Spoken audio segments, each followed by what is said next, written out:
किसी समय की बात है। एक गरीब मछुआरा नदी के किनारे रहता था। हर दिन वह अपने जाल को नदी में डालता और जो भी मछलियां मिलती उन्हें बेचकर अपना गुजारा करता।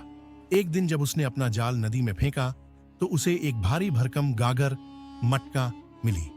मछुआरा सोच में पड़ गया, इस गागर में ऐसा क्या है। कौतूहलवश उसने गागर का ढक्कन हटाया। 5 जैसे ही गागर खुली, उसके अंदर से एक विशाल दैत्य धुएं के रूप में निकलकर हवा में फैल गया और भयानक अट्टहास करने लगा। मछुआरा यह दृश्य देखकर भयभीत हो गया। दैत्य ने गरजते हुए कहा, अब तू मरने के लिए तैयार हो जा। मछुआरे ने कांपते हुए पूछा, मैंने तेरा क्या बिगाड़ा है? तू मुझे मारना क्यों चाहता है? दैत्य बोला, मैं कई वर्षों से इस गागर में बंद था। पहले मैंने सोचा कि जो भी मुझे आजाद करेगा उसे अपार धन दूंगा, पर समय बीतता गया और मैं क्रोध से भर गया। अब मैंने निश्चय किया है कि जो भी मुझे बाहर निकालेगा मैं उसे मार दूंगा। मछुआरा बहुत चतुर था। उसने दैत्य से कहा, मैं इस बात पर विश्वास नहीं कर सकता कि तू इस गागर में समा सकता है। तू तो इतना विशाल है।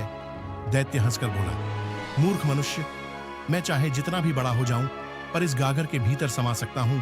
मछुआरे ने चालाकी से कहा, अगर यह सच है तो मुझे दिखाकर बता। दैत्य को अपनी शक्ति का घमंड था। वह फिर से धुएं में बदलकर गागर में समा गया। मछुआरे ने बिना देर किए झटपट गागर का ढक्कन बंद कर दिया और उसे मजबूती से सील कर दिया। अब दैत्य कैद हो गया। अंदर से उसने गिड़गिड़ाते हुए कहा, मुझे बाहर निकाल दो मछुआरे, मैं मजाक कर रहा था, मैं तुम्हें कुछ नहीं करूंगा। मछुआरा बोला, तू बाहर था तब तो मुझे मारने की बात कर रहा था, अब जब कैद हो गया है तो दयालु बनने का नाटक कर रहा है। दैत्य ने रो रोकर विनती की, अगर तुम मुझे छोड़ दोगे तो मैं तुम्हारा उपकार करूंगा, तुम्हें अपार धन दूंगा। मछुआरा बोला, मैं तेरी बात पर कैसे भरोसा करूं?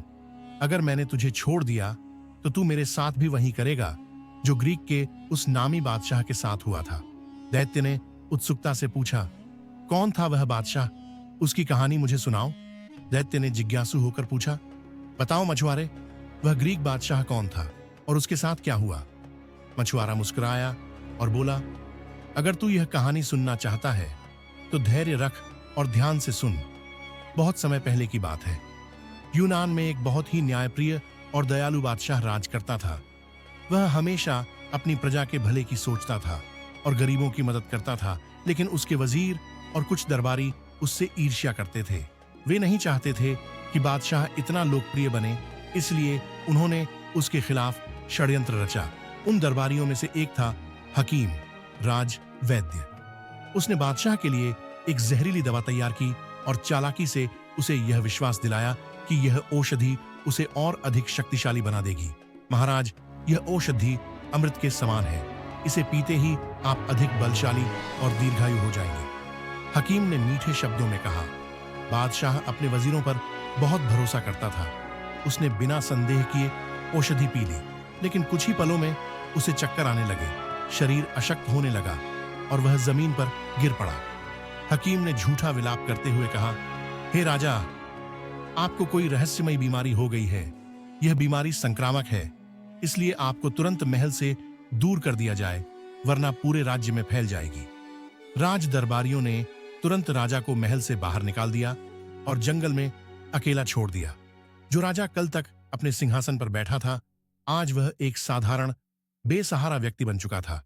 बादशाह ने कई दिन तक जंगल में भटक कर अपनी जान बचाई। धीरे धीरे उसने अपने भीतर की शक्ति को पहचाना। उसने लोगों के बीच रहकर ज्ञान अर्जित किया और एक समझदार, तजुर्बेकार इंसान बन गया। एक दिन संयोगवश वह उसी राज्य में वापस आया। वहां उसने देखा कि हकीम और दरबारी ऐशो आराम की जिंदगी जी रहे थे, जबकि प्रजा दुखी थी।